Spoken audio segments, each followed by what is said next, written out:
John, reckon you could beat Carwell's Matt Watson in a drag race? Probably not with any of your stock, James, but I'll give it a go. Well, John, it's funny you should say that. Right now, Carwow is offering dealers the chance to win one of 20 spaces for a day on the track with Matt. All you need to do is source stock in Carwow's daily online auctions in September. So you're saying just by buying a couple of Picantos, you could win a day on the track with Matt Watson? That's right, John. Every vehicle bought and collected via Carwow's auctions in September counts as one entry. So the more you buy, the more chances you get to race against Matt Watson himself. You can sign up today, John, at carwow.co.uk/partners/win. Terms and conditions apply.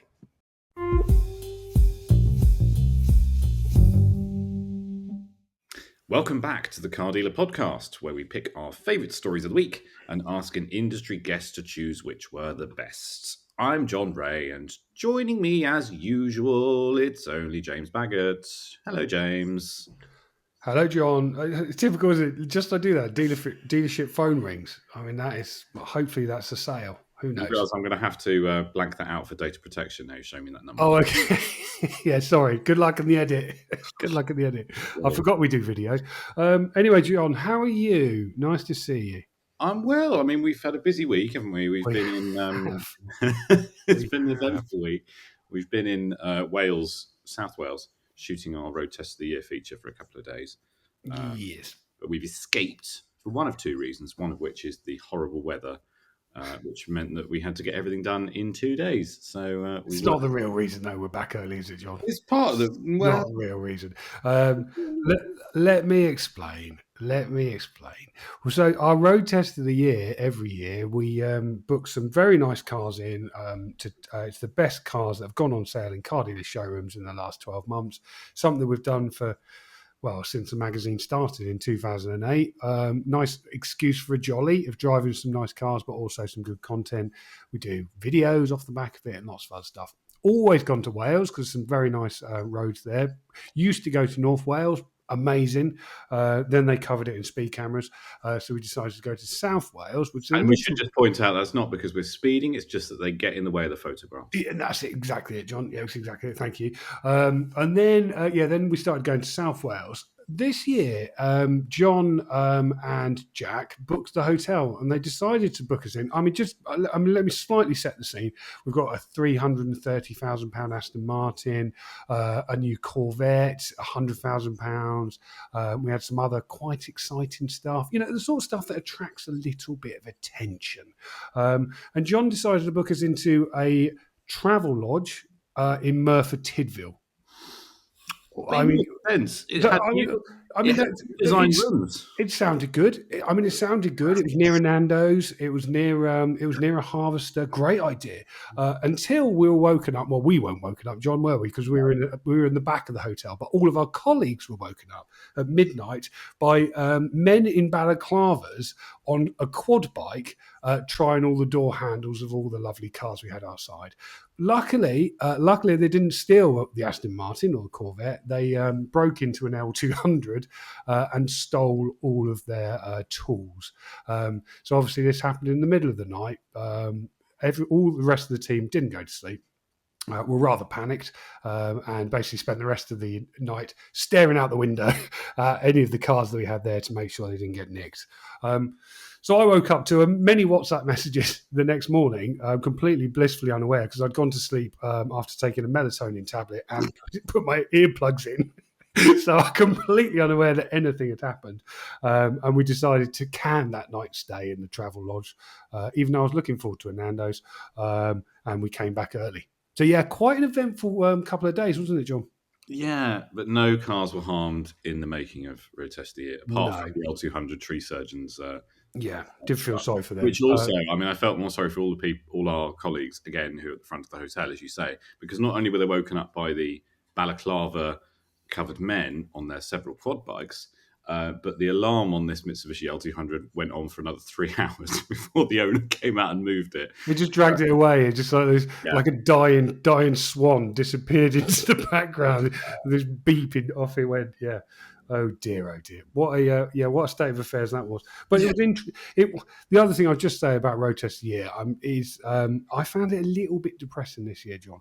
We had It's because we were in Merthyr. that was part of the problem. But some of the cars we had they weren't quite as exciting as they have been in the past. And I don't think that was through any fault of the people that were booking them. It was more the fact that cars are losing a little bit of their appeal to me, the new cars especially. They don't stop bonging.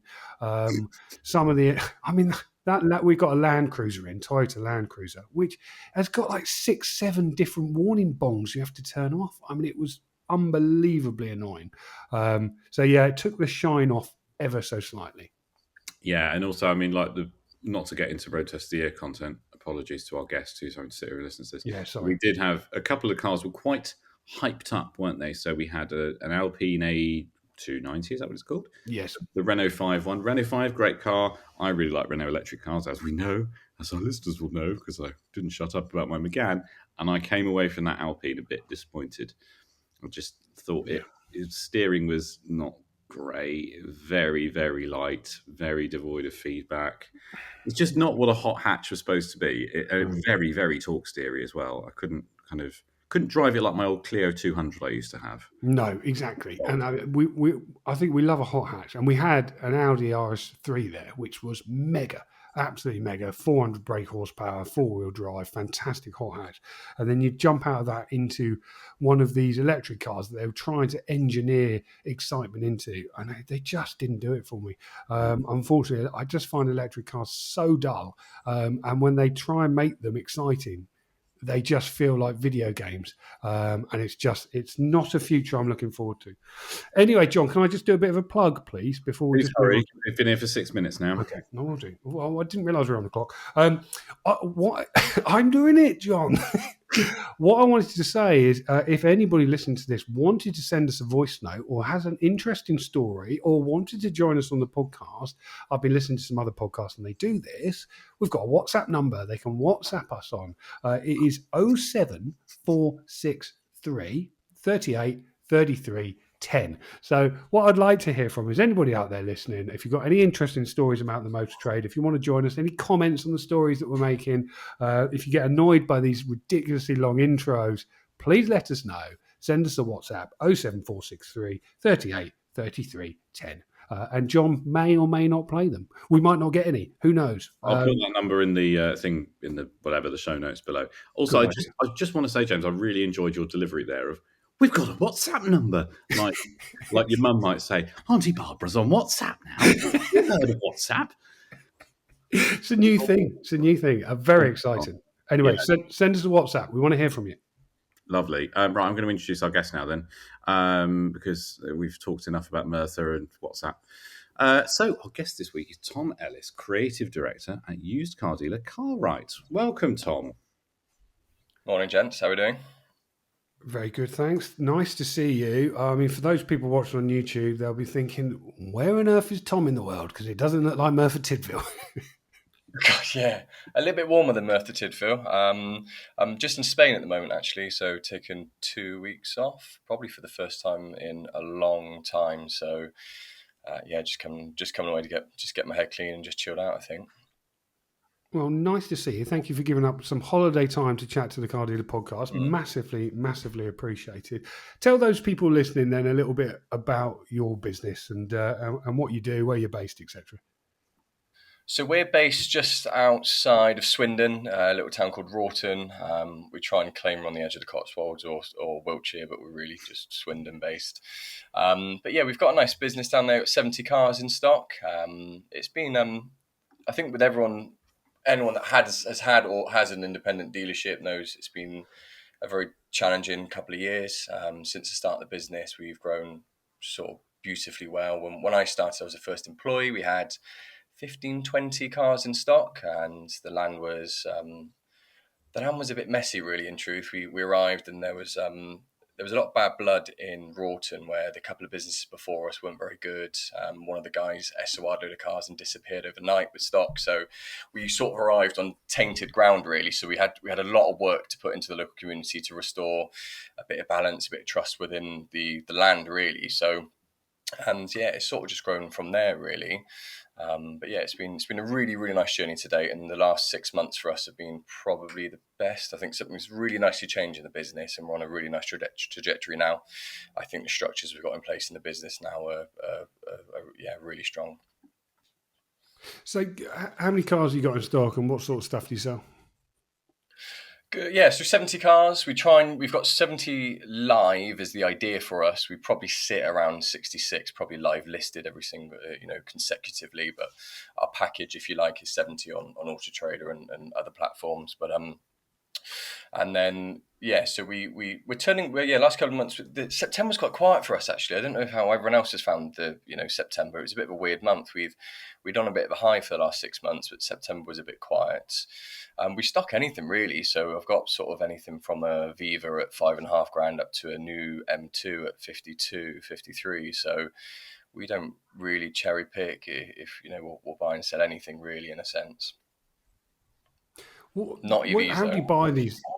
Sorry, Tom. How do you buy these vehicles? You got some interesting stuff there. Do you use data to pick stuff, or is it gut feeling? Yeah, I think there's a bit of both. You bang on with that. I think everyone knows you get a gut feeling about a car. We do use data quite a lot. Interestingly, we ran a lot of market research recently in terms of the last sort of year or so with just profit in the metal for a lot of vehicles. PSA cars were our least performing by quite a significant margin. So with that to note, we're pretty much under the conversation now whether we might just stop buying and selling PSA cars. The issue for us is we've got very high. It's not an issue; it's a good thing in a sense. But our prep levels for the business are the prep levels. We don't skimp, we don't save. So we have extremely high levels of prep that goes in, cosmetic and mechanical.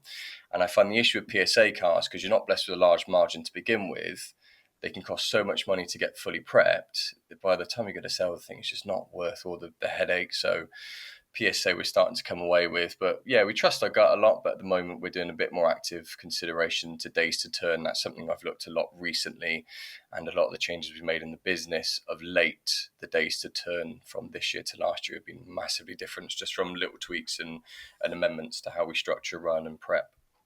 What sort of numbers are you doing on days to turn at the moment then? So the last couple of months, last 3 months, we've been averaging about 39. Last year was about 46. So we've pretty much swiped nearly a week off on our days to turn, which is pretty good numbers. So September haven't worked out. It wouldn't be that much. We only dealt 52 cars this month. But the last couple of months, we've been dealing in around 90 to 100% stock turnover. So yeah, that's where we are last 3 months to date, excluding September. So. And I think I overspoke you a little bit when you were answering about the sort of stuff the stock. What did you say about EVs? Yeah, we've pulled EVs, and it's interesting because we talked briefly about this at the Car Podcast Live, the Car Dealer Podcast Live. And my question, I can't remember who it was I was trying to speak with. Was his name Richard? Might have made that up. From Australia. No, the used car dealer on the front right. He was actually on the panel. Oh, Alex Bradley. Yes. Alex, sorry, my apologies, Alex. Yeah, so I was trying to have a quick chat with Alex, but because my question was, is it related to location? Because in and around the Swindon area, we don't have a clean air zone. You'd have to go quite far to find one: Southampton, Bristol, Birmingham. So I don't know whether that's a factor. But I did have a really interesting chat with a couple of people there, and they did shed a little bit of light, because we are petrol heads, but at the end of the day, we're here, to make money as a business, and the EVs we just didn't found quite work for us. So we're very tentative on the edge, and the owner of the business is not confident in putting the money against them. So that's sort of where we are at the moment with EVs, unfortunately. Yeah, we've got a couple in stock at the moment. I've got bought a Volkswagen e-Golf in, which I've advertised this week. Had very good metrics on Auto Trader, which was the reason that we dipped our toe in the water with it. And actually, we've had a lot of calls on it. Actually, I think there's somebody coming to see it today. It might even be at the dealership now. Can you repeat what Joe sent you yesterday about the customer who came in? Yeah, so Joe took a phone call. We had a very, very strong lead on it. Customer was desperate to buy it. Had a long conversation. Said, "Have you seen the video?" She said, "No, I haven't seen the video." He said, "You are aware it's electric?" She went, "Oh, I thought it was a diesel. It's not for me. she hung up the phone. So but I mean, there are some people out there who want an electric Golf, and we've tried our hand at a few of them, but I think it's, as a dealer, you sort of do need to dip your toe in the water a little bit. But you've clearly done that, and it's not worked. We've tried it twice. So the first time was the Carmageddon era where everything tanked. So that's you could almost write that off because everything dropped. So we were very tentative from that to go again from that. And it was actually, I think it was an interview you guys did with Cap. And I think this was probably a couple of years, about a year and a half ago now, where the days to turn on EVs were quicker than ICE engines. So I thought, look, let's have a go. Let's not be too proud to at least trial them again. And we were quite selective with what we purchased. So I didn't feel that we were too ridiculous with what we were buying. They were pretty sensible, sort of mid price stuff. So we were trying to keep prices between 12 to 16, which predominantly fits our structure of the business anyway, with where we stock most of our cars. We're averaging about £16,000 on average, I would suggest, maybe 14 to 16. So, and they just didn't really work for us. And it's, I can't quite work out why. There's probably conversations in house that are we not selling them correctly, or is the market just not there for them in the location we are? I don't know. Yeah, it's something everybody needs to try at least once, but you got to make your own decisions, isn't it? I think that the market's obviously heading that way, and you have to work out whether it is for you or not. Tom, you've got a fantastic reputation of checking out the website before you joined us. You got some brilliant awards. You've won highly rated from Auto Trader for a number of years. You've picked up some used car awards from us, and some nominations there. I mean, what's the secret? I mean, how do you make it work? I think the way that we've always I'll cut back a little bit. So when I first started with the business, I knew Tim and Nathan years ago from a restaurant I used to manage, and I'll cut this a bit short, but I was bowling over Christmas one year, and Tim was in the aisle next to me, and he said, "Do you want to come work for us?" Because I was falling out of love I was in Milton Keynes at the time, didn't like the restaurants. And then I had an interview with Tim and Nathan, and I really liked the vision for the business. Everything they talked about was strong business, sort of morals, ethos, and it was like a slow burner. It was a very long journey for them. Didn't want to make a couple of quick quid and disappear. So we've always hired based on people that fit the parameter of where we want to take the business. So all the hires we've got in the business are always junior sales. We don't want to bring anyone that's experienced, because we find we can develop and grow them to meet the same way that we structure the business. So that's something that I think is really key for us. We've worked really hard with the local community, and I think the reason why the last year or so, or couple of years, we're having a lot more financial success than we've ever done before. We're getting so much more return business.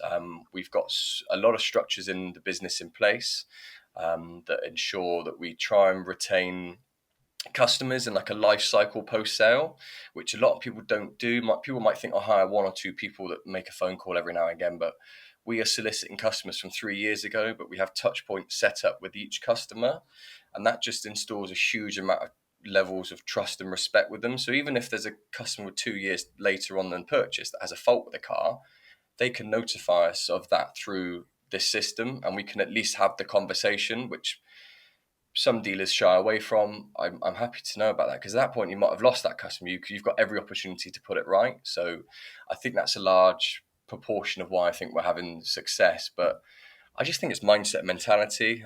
We understand how the motor trade works. We understand the consumers from their point of view. I know a lot of word screamers get thrown around in the motor trade, which it does, and they're obviously very unreasonable customers. But yeah, we're just not. We don't shy away from anything. We just endeavour to put stuff right, even if that means you got to bite your tongue and just stomach something you probably shouldn't have to.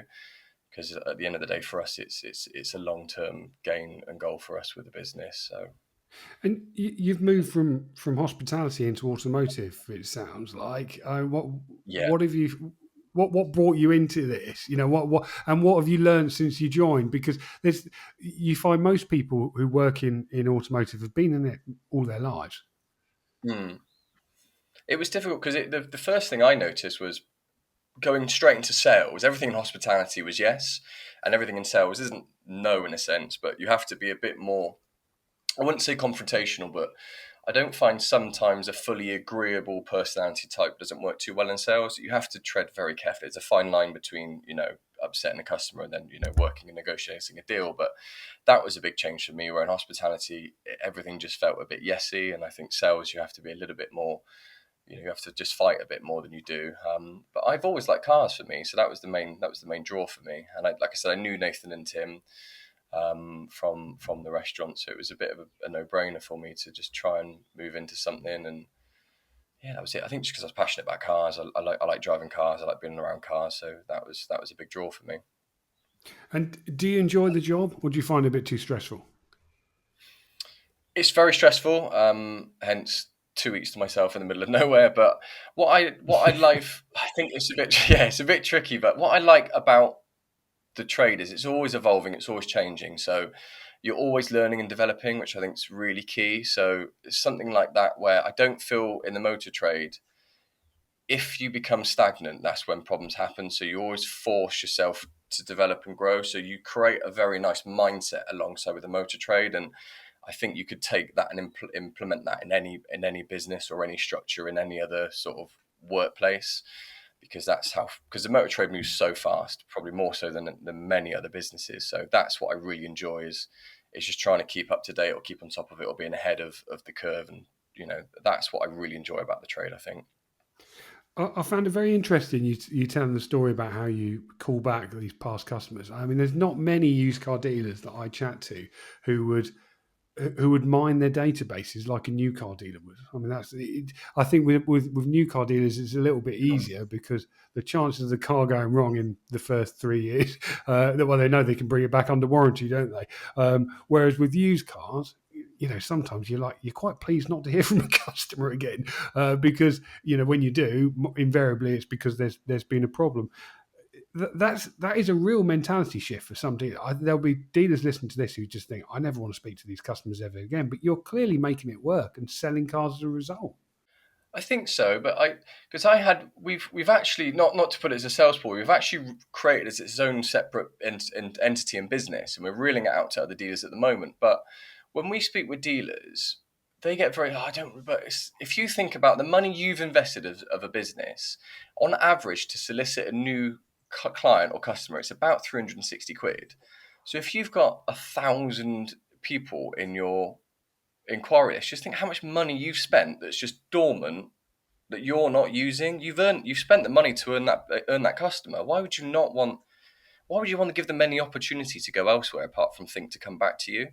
So it's very, I get it why some dealers are very nervous. And yes, there are, I'm not going to be too proud to say, there's times where we've said, look, we've had a bad experience with this customer, because it can happen. We'll remove them from our list. That we know that's the end of the road. It's very minor that happens, but we are quite selective. But that's only on a very rare occasion with someone. If you've obviously had to buy a car back or do something, then of course they'll be removed from our system. But on the whole, we want to nurture them, because it's and I think even if a customer's had a bad experience, if you're still nurturing to them within the network in that sense, or if you can, like I said, you can just try and rectify it, which means a lot to them. And you never know what can happen. Like we've had it before where customers complained on something on the on the system. We've invited them back down to site, and then they've ended up part exchanging and buying another car. Like it works quite nicely, actually. So, and I think that's a big part of how we maintain the reputation we've got, really. And on that part exchange question, I mean, that was going to be my next point. When you're inviting customers back, when you've sold them a car and you have to have a conversation about what their car is worth at that point in time, I always fear, I mean, this it might be my inexperience, but I always fear that customer is going to be really put off by that conversation. They're not going to like the fact that they're, they buy at retail and we buy at trade. So there's always that, as soon as they've disappeared, there's that immediate difference, isn't there? And, give a year's worth of depreciation down the line, it's going to be even more painful for them. How do you manage those conversations? And what do the customers think when you offer them so much less for the car that you've sold them for? I think so. Yeah, it is very difficult, and sometimes customers can't quite wrap their heads around it, which is sort of understandable. Some people don't really have an in-depth, intricate knowledge of how sort of business works or the motor trade works. But look, we don't dictate the price of the car. we're given the price of the car. All we can do is be as fair and just as we can to say, look, this is what the book price is for your car. However, I understand the circumstance. We appreciate you're a good customer of ours.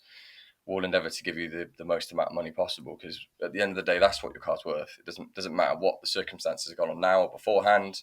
That's the value of your car. So all we can do is try and help with the value, and that's it. We don't dictate the price. We can just be as fair as we can, and after sometimes a bit of screaming and shouting, you get to a happier conversation in the end. And yeah.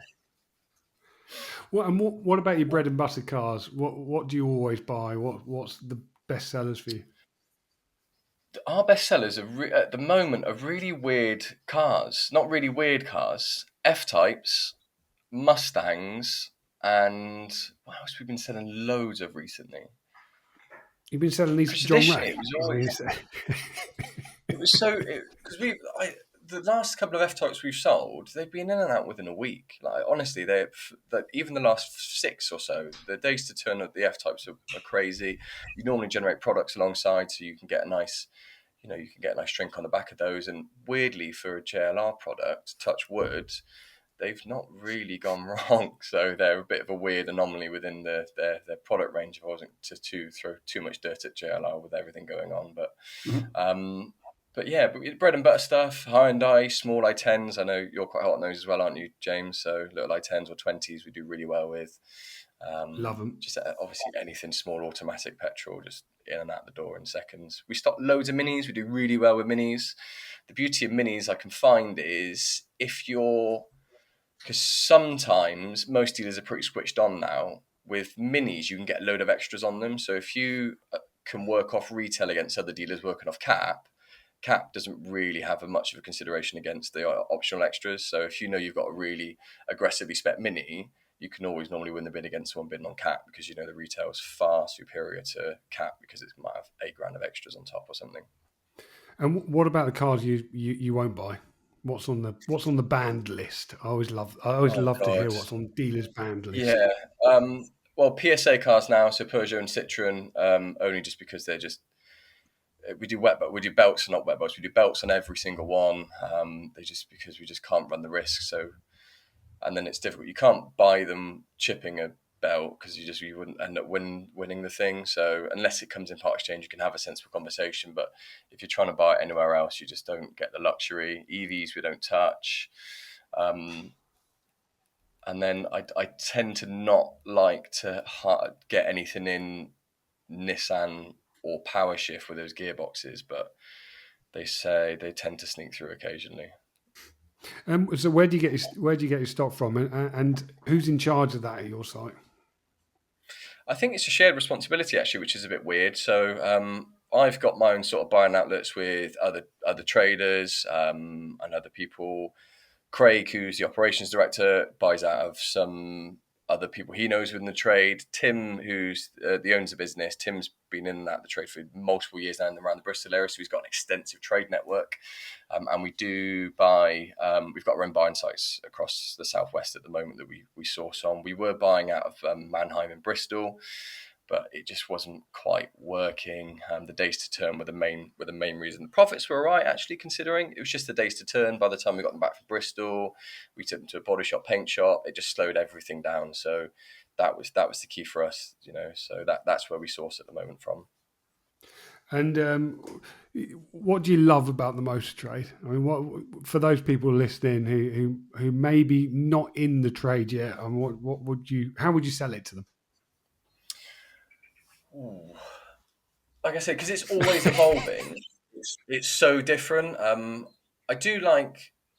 I've grown to like objection handling in a sense, and that's quite a strange thing to say because you're always dealing with objections.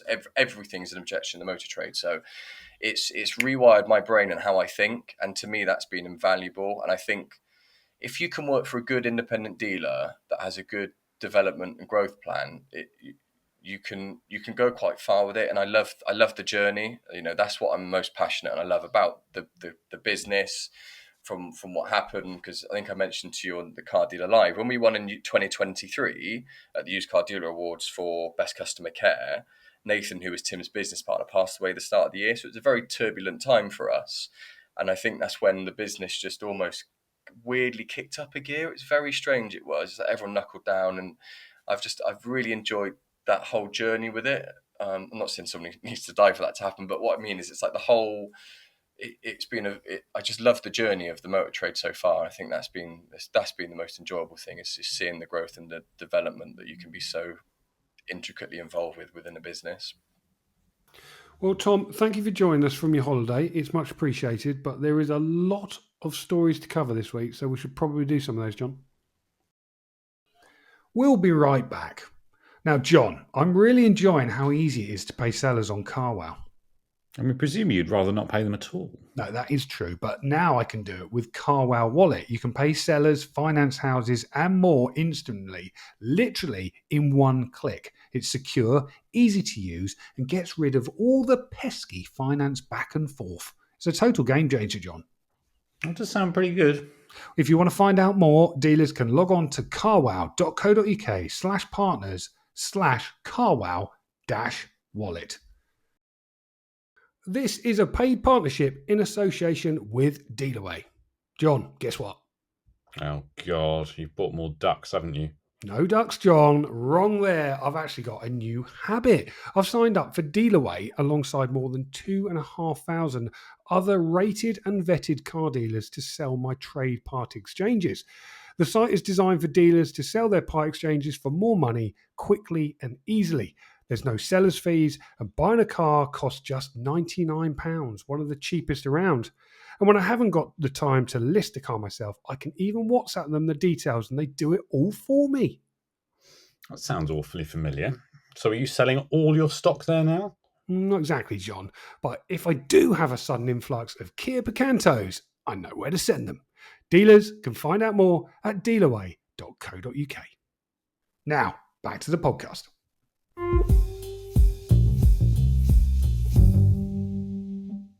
Certainly. So James and I are going to run through our favourite stories of the week, and at the end, Tom gets to decide which one of us chose the best ones and who's the winner. James, you won not last week because we didn't have a winner last week, but the week before. Oh dear. So you've got to start. Say some words now. Thank you, John. Lots of results have popped up in the last week, which has been a little bit frustrating for us, hasn't it? Because we've mostly been on the road. I wrote 2 of the result stories for the website on the M4 this week. So, I mean, that's the first for me. But the one I'm going to pick is one that I did on Saturday, actually, because it was a big story. It's Big Motoring World's profits, John. For 2024 were revealed. I say profits, there weren't any of those. Their numbers, losses rocketed more than 1,000%. So they went from a £1.1 million profit in 2023 to a £10.7 million loss in 2024. Now, the firm said a lot of this was due to, well, they actually called them, these results, transformational, which they are in a sense, aren't they? But Is that a bit like how the balaclavaed men transformed the back of the LT100? Oh, ouch! Yes, John. Yeah, ouch. So yes, they called them transformational. They issued a press statement about the accounts with a number of comments. And normally, when you get a press statement before the accounts have come out, or at roughly the same time, it means that they need to give it some context. And obviously now we can see why. There's been some massive changes at that business. Obviously, Peter Waddell, the founder and majority shareholder in that business, was ousted last year, subject to a massive court case in the High Court. It's still waiting to be played out, that one. And I was sort of thinking about it when I was writing these stories. Peter is looking in on a business that he founded, that somebody else is running, and they're effectively using a lot of his money. The business still owes him £6.5 million. Shareholder funds, are 65% his. Yet massively, they chalked up this massive loss, and those numbers are being depreciated all the time. It must be very difficult for him to to look on at a business that he set up with somebody else running it and making these losses. I mean, it'd be all very well if it was the other way around, wouldn't it? But it must be very, very painful to see that. Lawrence Vaughan, he's the CEO of Big Motoring World. He said that they invested in operational processes and systems to become more focused on their customers, and they added new sites to extend their national reach.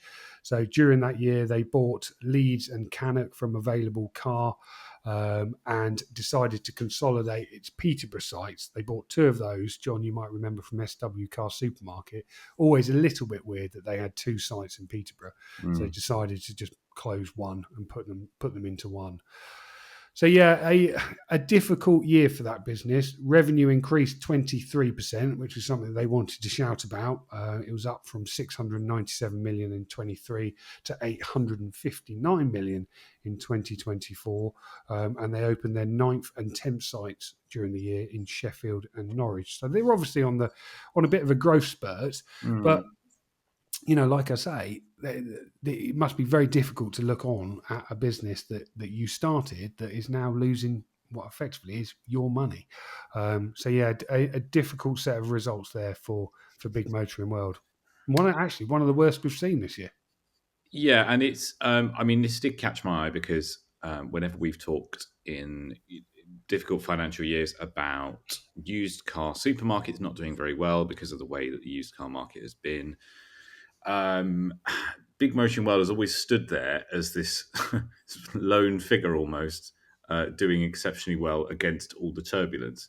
But so when you see 1,000% drop in profits, well, yeah, you kind of stand up and take notice, don't you? But I do think you have to temper it with all the expansion that they've done. You could argue maybe it was a bit too rapid, this expansion. I don't know, because Big has always been southeast dominant, really. I think the furthest north they'd been really is Peterborough to have that prep centre, I think. But it's generally London, Kent, etc., isn't it? Which seems to be their heartland. I don't know. I don't really know what to make of these. But yes, I would imagine Peter Waddell is watching on, frustrated and annoyed. But then I would be if I was in his shoes for other reasons than the profit dip. Yeah.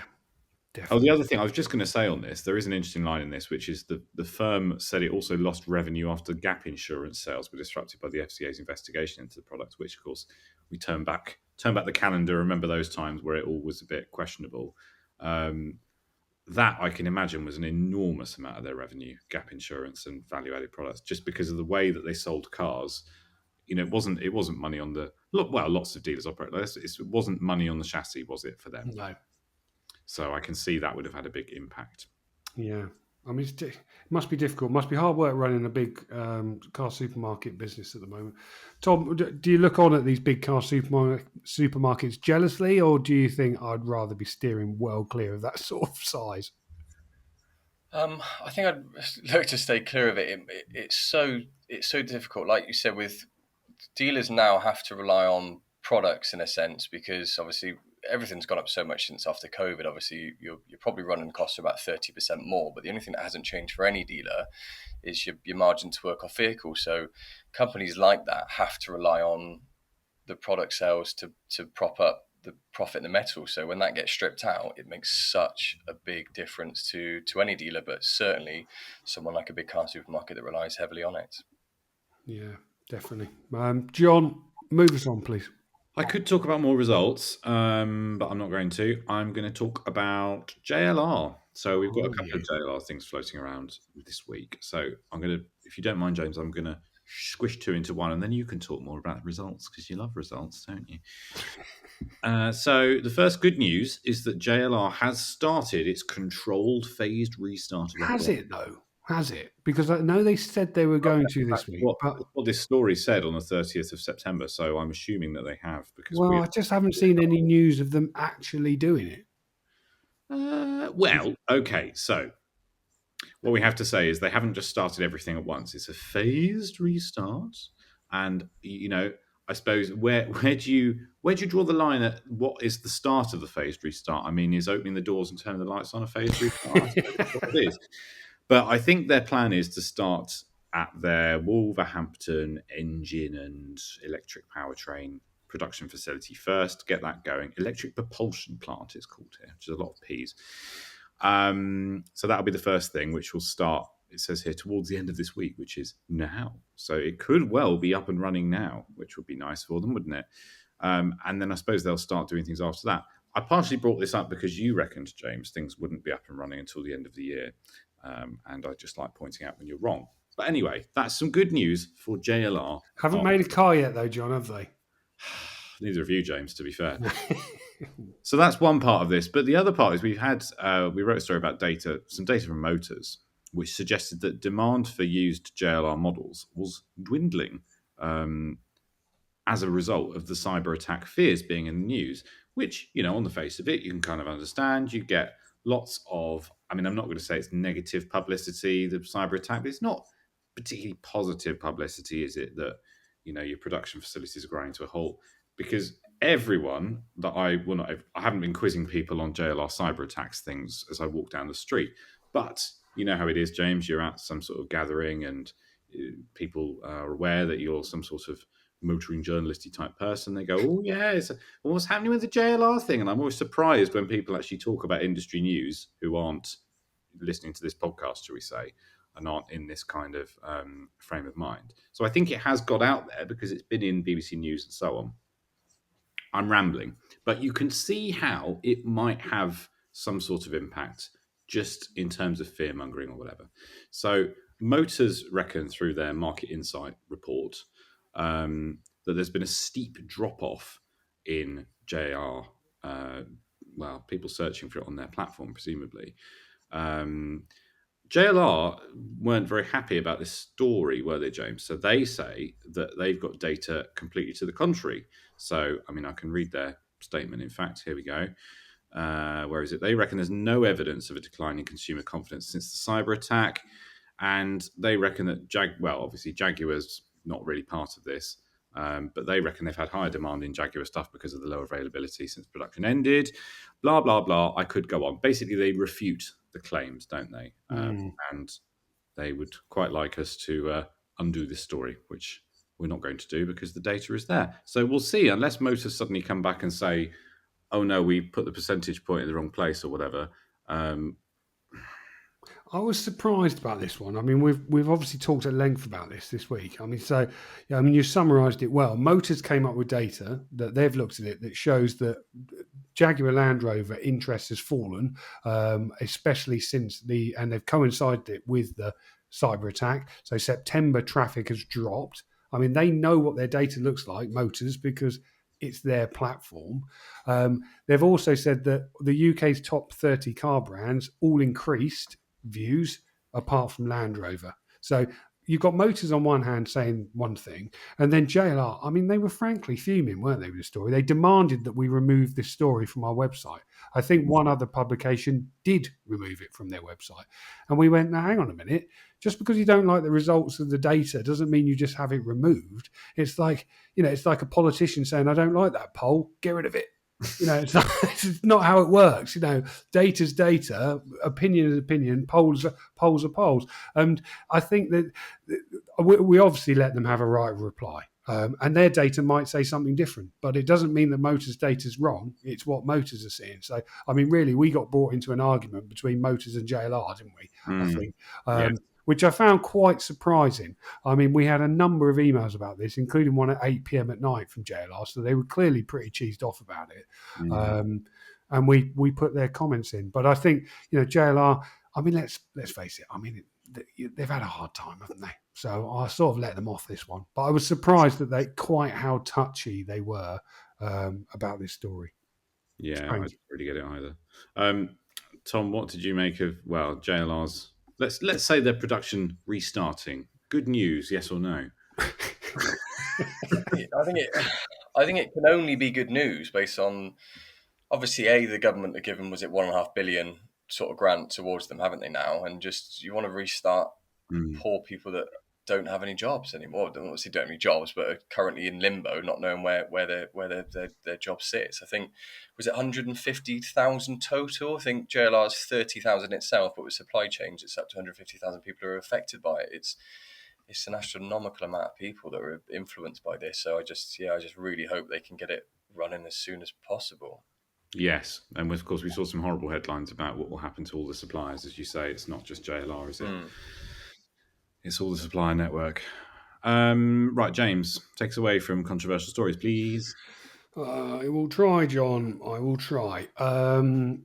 Mostly controversial. Now you put me right on the spot there, John. But I'm going to go with news that. Can I go with another result story? Because I've started with Big Motoring World, which is a car supermarket that made a loss last year, and I just want to focus on another car supermarket, a single site one, Car Giant, which chalked up a massive pre-tax profit for 2024. John, can you guess what it was? Were you paying attention as I was writing this story and talking to you about it in the car? You weren't talking to me in the car, honestly. I just had smooth chill for company. Just furiously typing away. Well, I'm going to guess, James, is it £121.2 million by any chance? Wow, that was a very accurate guess, John. I mean, it's like you're looking at our website. Yes, it was £121.2 million, which sounds a huge amount of money because it is. But you have to you have to delve into the detail with Car Giant. Now, Car Giant is based in West London, very near, I think, John, you know this area a little bit better than me, but very near, is it HS2, a massive hub for HS2? It's what is going to be the HS2, the only HS2 station until they bother to connect it to Euston or wherever they're going. Yeah, and I'm pretty sure Car Giant owns that land. So yeah, and I think probably when they bought it in whenever Car Giant set up, 1990s or whatever, it was in not a particularly nice bit of West London. And now it's all getting a lot of regeneration money. So, of course, every square inch of land that they have there is worth a lot more than it was in the 90s. Yeah, so it meant that their property portfolio jumped in value during the year by £98.8 million. In 1 year, it jumped to 98. In 1 year, yes. Yeah, I mean, that's not bad, is it? Yeah. Yeah. So yeah, they're definitely not in negative equity. They're in a very good place. But then if you delve slightly deeper into the accounts and look past the pre-tax profit numbers, they did actually see a bit of a drop. So in terms of the numbers, they actually genuinely brought in. Turnover for the group dropped from 352 million from 491 million the year before. So that they sell a lot of cars, this business, and that's obviously a lot less cars have been sold in 2024. So when you strip out that property revaluation, the company said its underlying profit before tax showed it made 22.4 million in 24, down from 28 million the year before. I mean, that's not to be sniffed at, is it? £22 million from one site is an incredible amount of money. They sold 25,900 used cars during the year, which fell from the year before by 8,000 units. So that is obviously where those numbers are changing. But still, I just think it's an amazing business. Have you ever been to Car Giant, John? Have you ever looked? No, amazingly, I haven't. I've been on the Elizabeth line and trained past it. But no, never been. No, my brother bought a car from there, and he just said that the process was just unbelievable. You know, huge numbers of people. He went on Saturday with my dad. Huge numbers of people turning up. You know, he basically sat in a queue. It was like he said Costco. Yeah, it was a bit like Costco. It felt a little bit like a kind of airport terminal. Huge amounts of people. You have to wait your turn to be seen. I mean, incredible business, and shows that there is actually life left in this large format used car business. Big Motoring World, on the other hand, has obviously lost this money, but shows you here this site in London, one single site, incredibly well run, has been for years, still turning a massive profit. James, if you were sitting on property that was worth £98.8 million more than it was last year, yes, I would sell it. Point? Yes, I would sell it. Yeah. Just think we'll move out a bit. Yeah, well, I wouldn't be sitting on property. I would be sitting on a really, really big boat. That's what I'd be doing. That's what I'd be doing. But clearly, they know much better than I do. But yeah, an incredible set of results. And I just think when you compare them to those other ones we talked about a moment ago, even more startling. What do you think, Tom? Have you ever been to Car Giant? No, do you know what? I've never stepped foot in a car supermarket. No, I mean they're Sounds different quite places. strange. Yeah. What did you think of these results? It's just phenomenal numbers. Obviously, that is just crazy numbers, I guess. So, fair play to them. It gives you something to aim for, doesn't it? Gives you something to aim for. John, move us on. If the land values in Swindon rocket, your quid's in. I'm going to jump to a slightly nicer story, which I must admit I'm reading for the first time as I read it out to you. But it's a used van dealer has marked 20 years in business by taking staff on holiday. And I don't just mention this, James, because I don't know. I think I've dropped something out. Sorry. 2028, I think it'll be, is 20 years of Blackpool Media, company that owns, runs Car Dealer. Just throwing that out there. And if you were to book now, Barbados would be affordable. But anyway, this is not about us, and James not taking us on holiday except to Merthyr. This is about JL Vans, who have very kindly, as I say, given their staff a nice holiday. They're a very successful van dealer. We've recognised them in the used car awards before. But I thought it was just really nice, wasn't it? Very nice thing to do. And perhaps it shows how much money is in used vans. But I mean, yeah, I don't know if your profits from Clever Car are quite enough to take your two staff members. Sorry, John, you're breaking up a little bit. Sorry, my internet's not working quite well. Okay, all right. So you're not going to comment on this then. Tom, are you planning on taking your staff away as a reward for the good work? Not away. We try and give a bit back to the staff, or as much as we can. So we normally take all of them to one of the award ceremonies. So I'm aiming, depending on how our nominations went on Monday, to take everyone to the Used Car Dealer Awards. So we try and do that just to give them a nice evening out in London so they can dress up. So, but yeah, I mean, there'd always be a conversation, even maybe 10 years or 20 years in Swindon, to reward all the staff that have put the graft in, of course. But it's a lovely thing for that company to do. It's a great thing for the staff. Yeah, fair play to them. Fair play to them. I don't know what especially on now, James. I don't know what you were talking about. So yeah, anyway, right, I'm going to move on. I would like to pick a story about the most unreliable used cars, John. This is a survey that What Car has done, and it's the one that we pay a lot of attention to because they ask 30,000 drivers every year about their cars that they own and what problems they've had with them and how much the repairs have cost. And what they do is they draw up this huge survey rating cars with a percentage. So they turn all of that data into a reliability rating. I really like as well, I'm just going to throw this out there, that we've used a picture of what appears to be a Peugeot and Citroen service centre to talk about this. If I'm honest, it's the only one I could find at 7 o'clock in the morning while I was in a Travelodge hotel. So, yeah, sorry about that.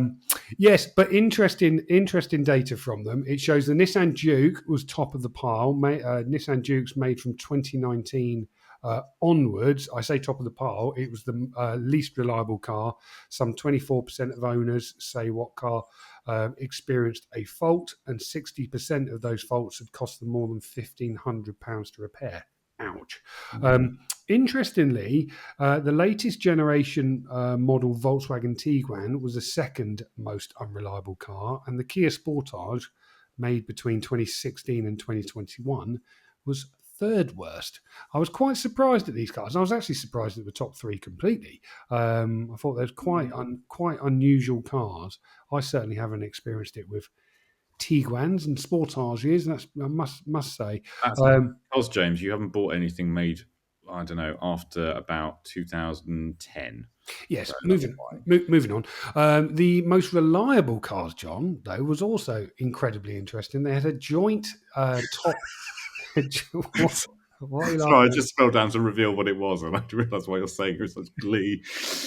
The joint top, number one, John, Hyundai i10. What a car.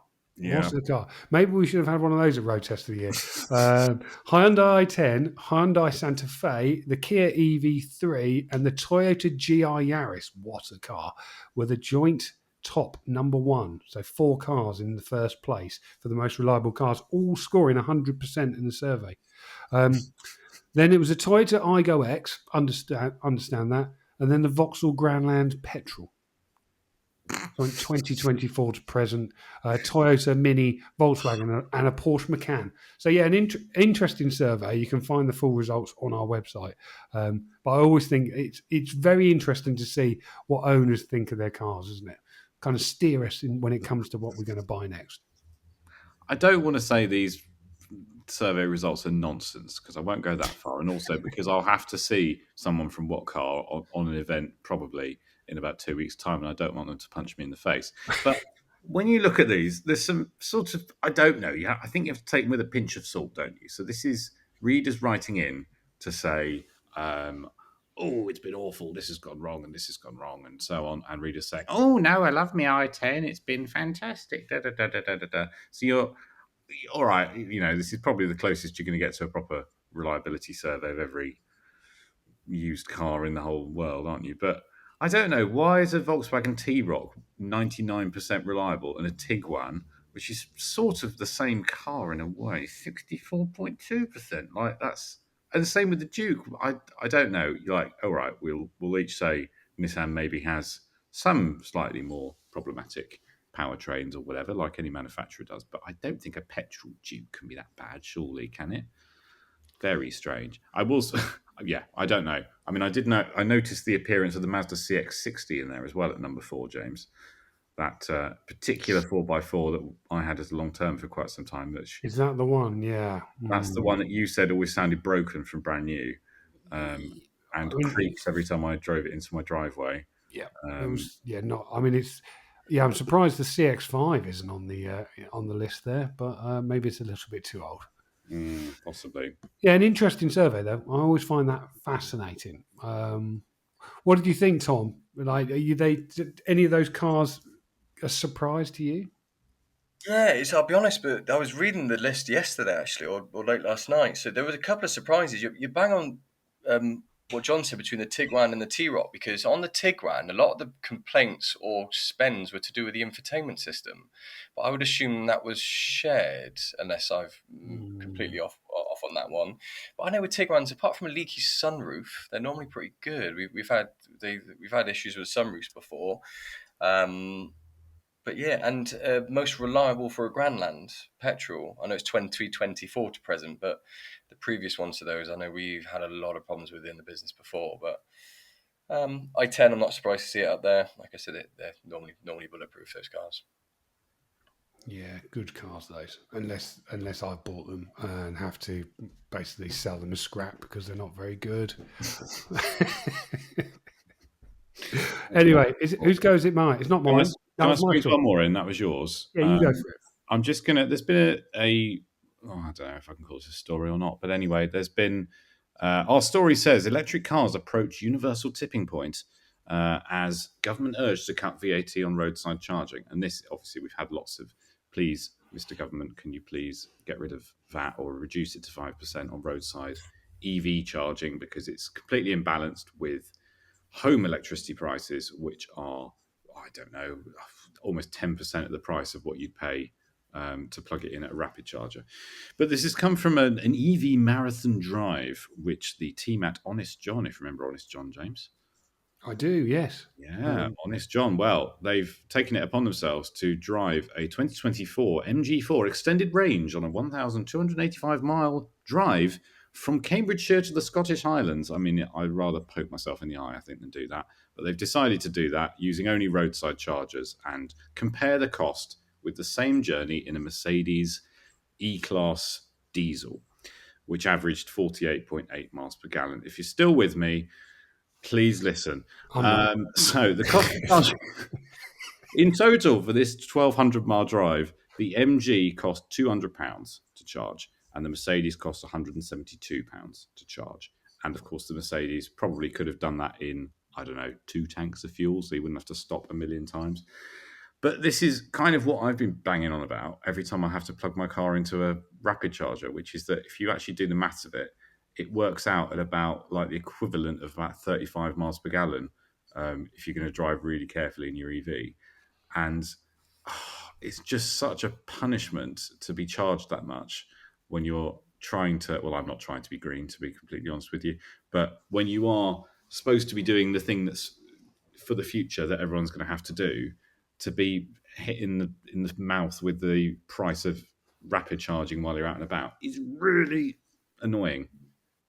I think that was a story about EV charging. Yes, it was. Not 100% sure. I mean, I drifted off into looking at my emails at that point, if I'm completely honest. Okay.